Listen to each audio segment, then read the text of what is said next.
Today on Family Talk.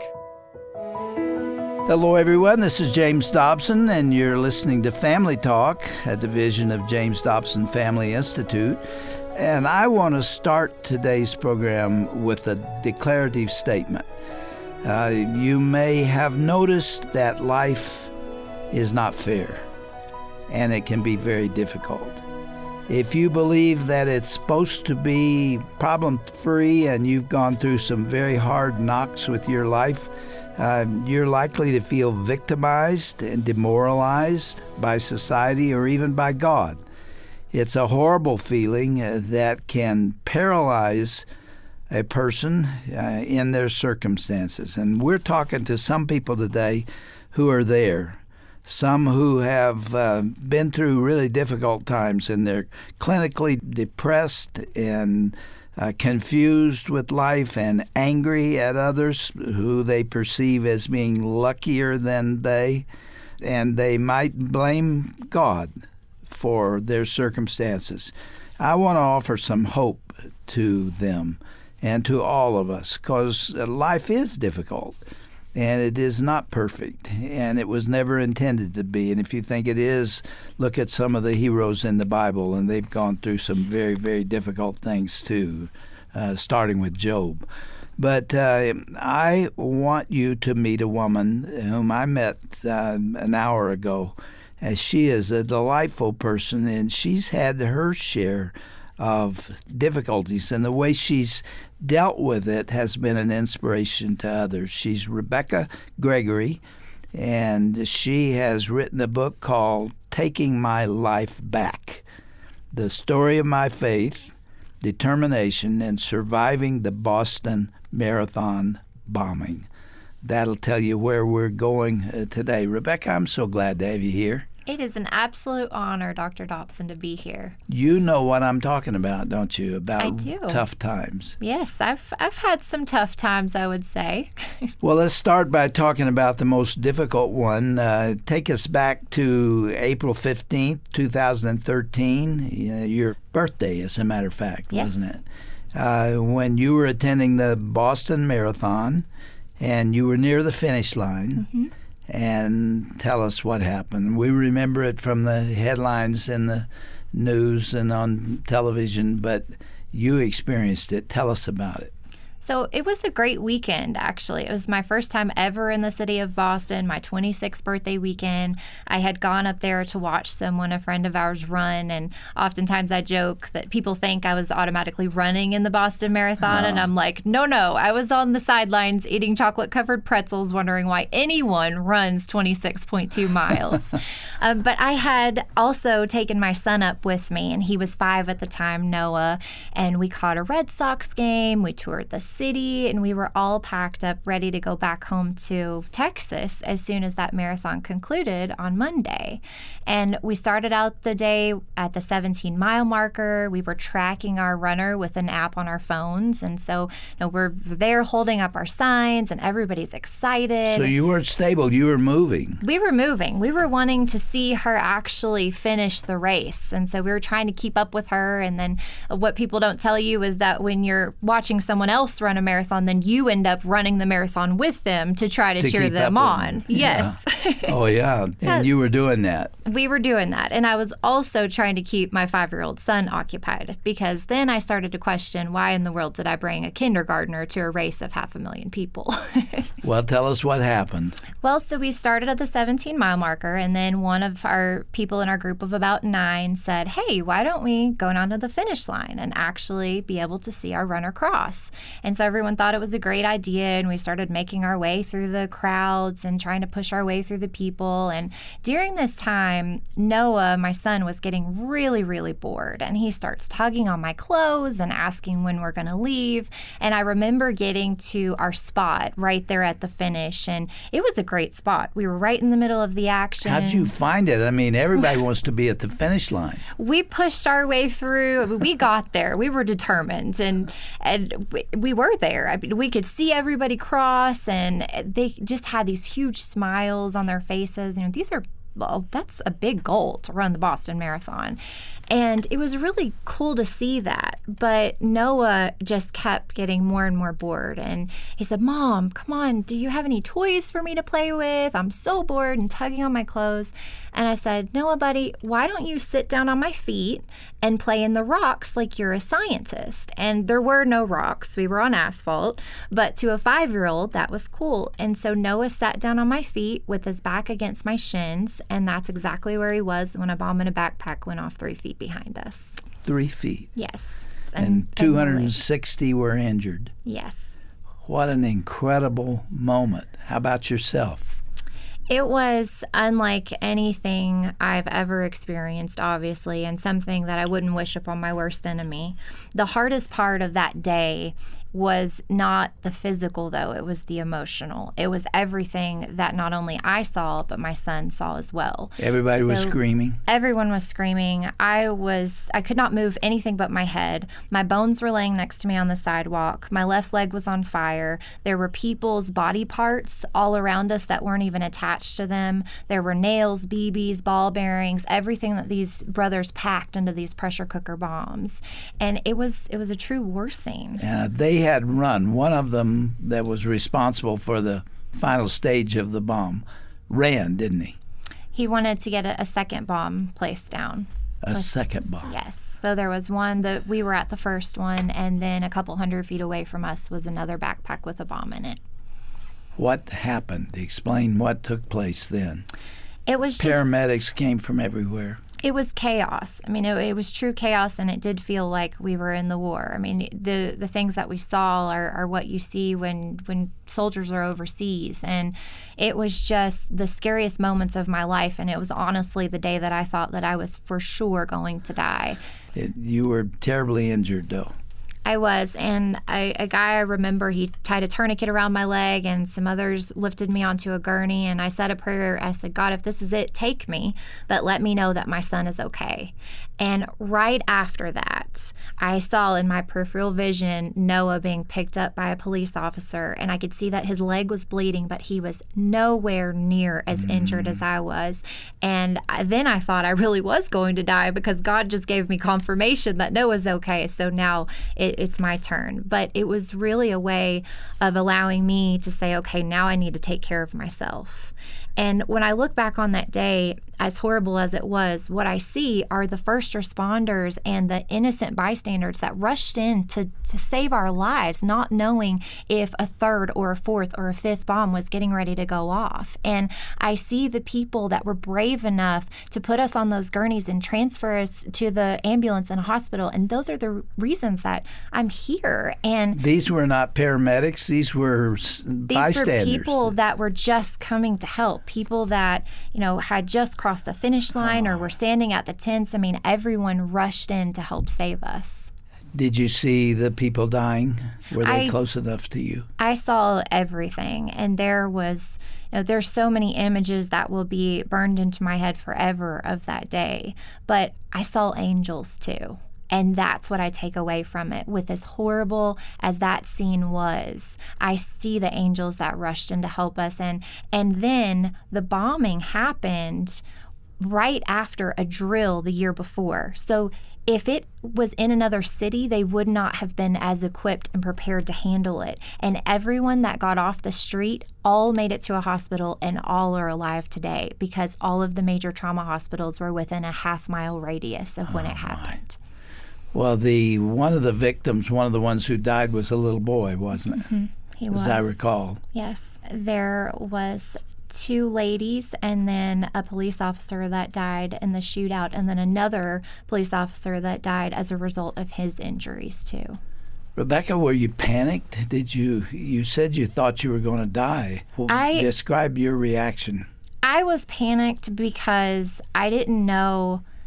I didn't know what had happened, and that was the scariest part. I knew that it was something terrible, but looking at myself and just being able to see the the scenes that I saw, my bones laying next to me, my leg on fire, I was bleeding out at a very rapid pace. But at that moment, my mom instincts kicked in, and I just wanted my son to be okay. And I remember the long ambulance ride to the hospital. It felt like forever, and I remember being in the most excruciating pain in my entire life and just begging them to put me to sleep or give me medicine to help knock this out. I just wanted it to go away. And I got to the hospital, and that's when they placed me in a medically induced coma. But the amazing part is that Noah and I actually got separated. We went to 2 separate hospitals, but my medically induced coma was for a couple of days, and about the 5th day, I was really waking up and coherent enough to know what was going on. And it was the same day that Noah was coming to visit me in my hospital. Mm-hmm. And so I felt like that was God's way of saying, okay, rest. I've got this, and we're going to give you some rest. When now. the bombing occurred, did Noah see it, and then you were separated? Was that terribly traumatic for him? It was so traumatic for him. Noah could remember everything at one point from that day. So he would ask about specific people and specific clothing, and you would look back at the first scene of the bomb, and sure enough, these people that he's describing are right there. And I thought that my little boy, he lost his innocence that day. I thought he was never going to be okay again. And I spent 56 days in the hospital initially. And the first thing that he said to me when I got home, when I was wheeled in a wheelchair to my mom's house, because I could no longer even go to our own house, my little boy came out and he said, "Don't worry, Mom, we are never leaving this house again." And it was on the way home from the hospital that my own trauma and PTSD set in, because I had been confined to this one room for 56 days with the same nurses and same doctors taking care of me. And then all of a sudden, I felt like every single person was out to get me and all of this trouble, and I was going to die before I got home. How was your PTSD manifested? It just manifested in the way that I thought everyone was just out to get me. As soon as I left the comfort of that hospital, it was like every noise, every car, every person that we saw, and even in the house, in my mom's house, the familiar sounds of her dog barking and my little sister and Noah even playing in the room, it was enough to terrify me. And I remember... You have flashbacks to the bombing? Flashbacks, nightmares, loud noises. There was a time... What an unbelievably evil thing to do to innocent people. Yes. Just people standing there enjoying the marathon. And to do that with children all around.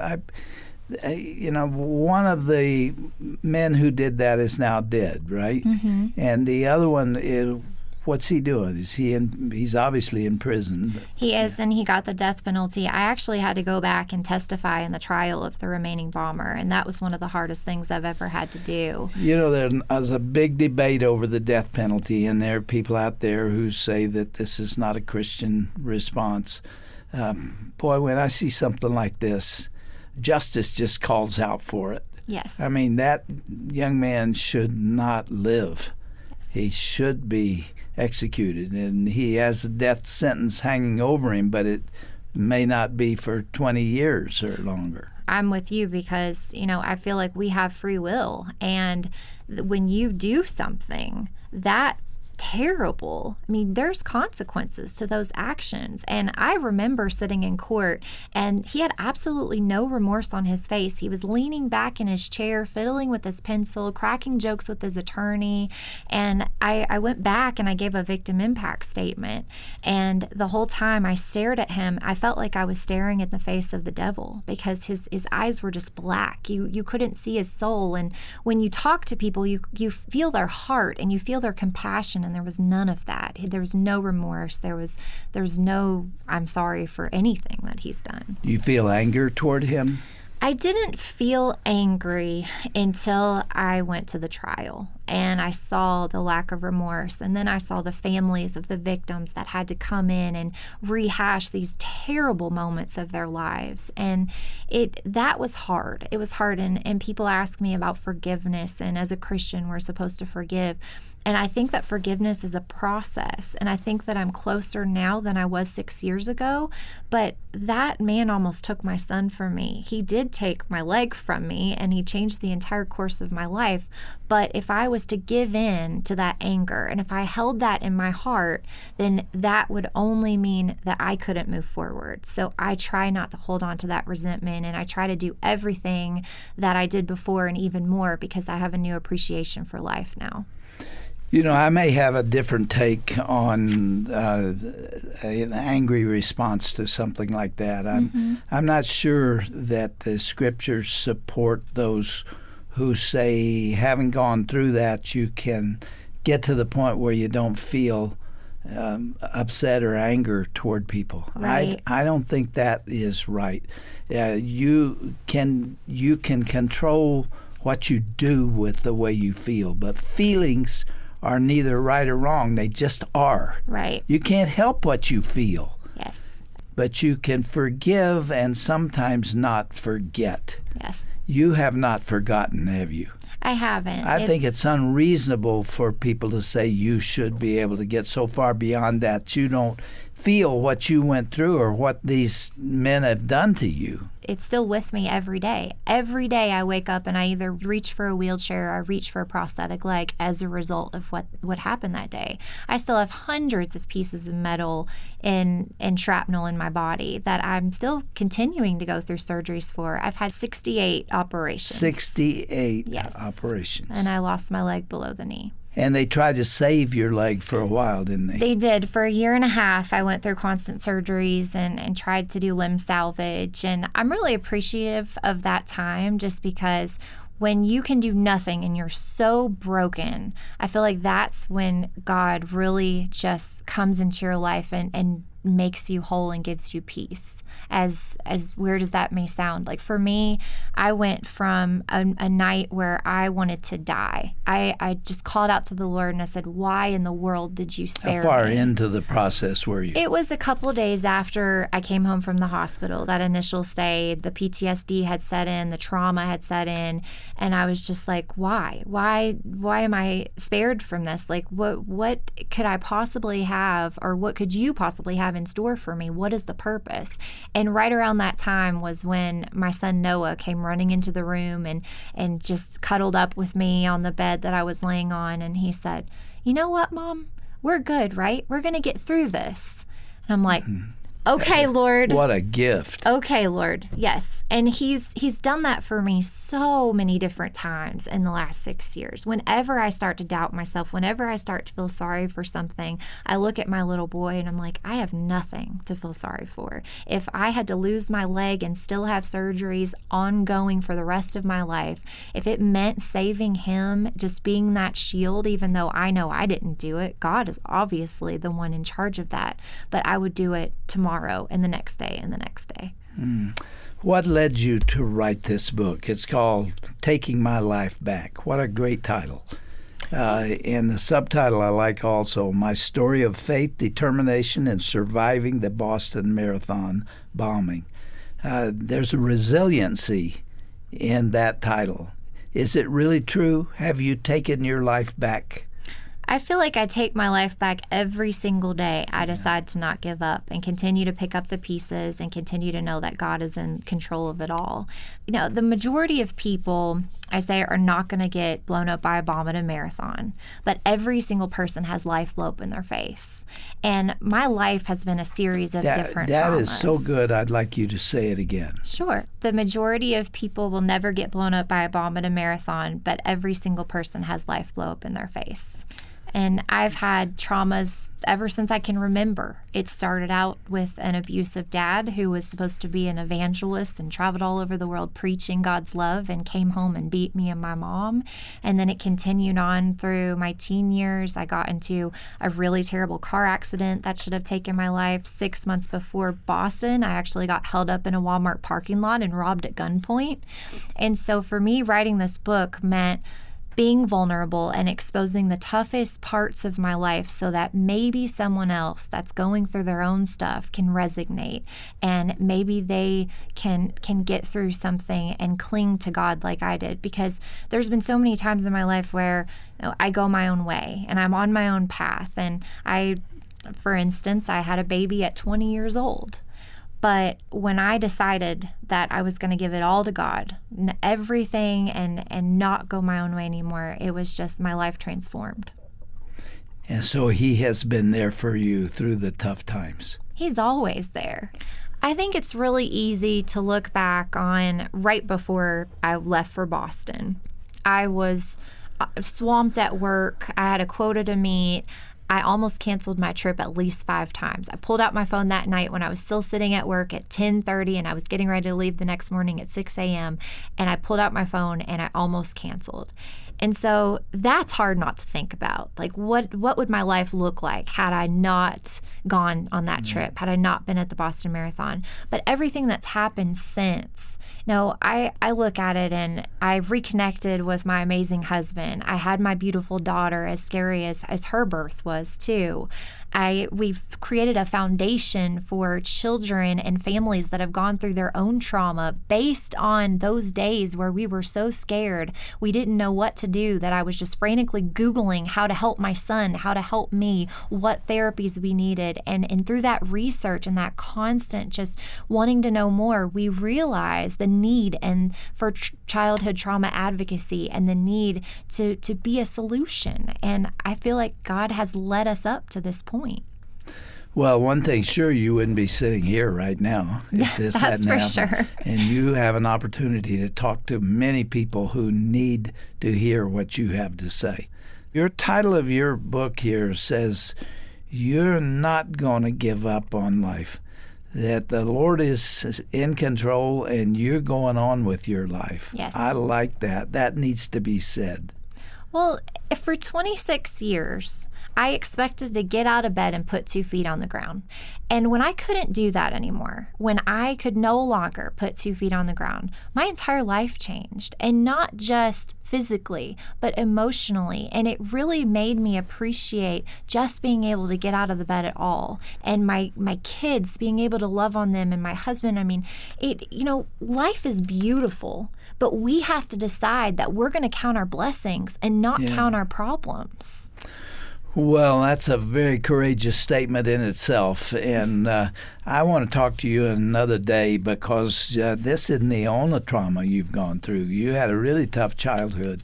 I did. And so really what I keep coming back to is the fact that there are people who can say, man, this is not right, this is not fair, and give up on life. And you haven't done that despite the fact that you've really been kicked around a lot by life and by circumstances. And you've got something to say to those who are right there now.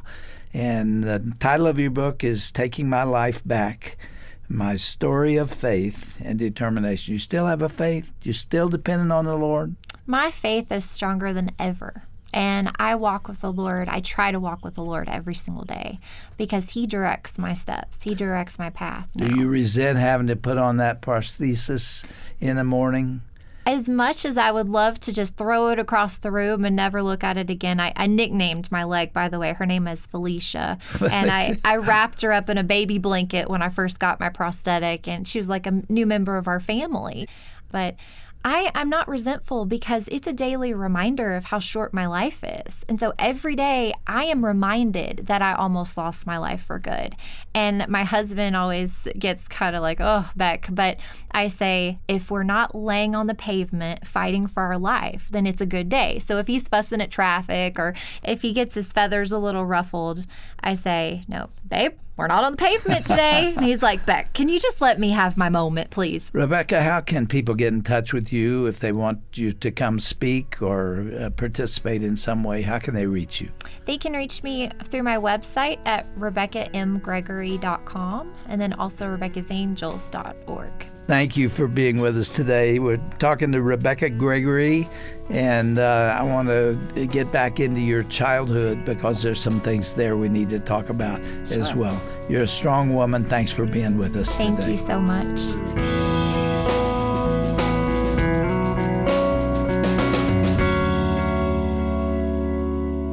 Well, what an inspiring story we've heard today on Dr. James Dobson's Family Talk. I'm Roger Marsh, and I hope you will tune in again tomorrow for the conclusion of Rebekah's powerful testimony. In the meantime, be sure to visit our broadcast page at drjamesdobson.org. You'll find a link there for Rebekah's memoir, as well as her incredible ministry. Go now to drjamesdobson.org and then click on the Broadcast tab at the top of the page. Well, that's all the time we have for today. Again, please join us again tomorrow as Dr. Dobson continues his conversation with Rebekah Gregory. She will share how she held fast to God through other traumatic situations in her life as well. Rebekah will also further unpack the purpose and vision for her organization called Rebekah's Angels Foundation. It's an encouraging program you won't want to miss, coming up next time right here on Dr. James Dobson's Family Talk. This has been a presentation of the Dr. James Dobson Family Institute.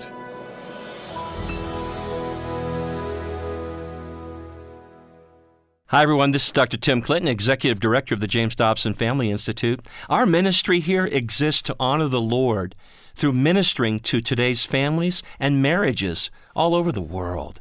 We couldn't accomplish that, however, without your support. And as the JDFI, the James Dobson Family Institute, continues to grow, we need your help.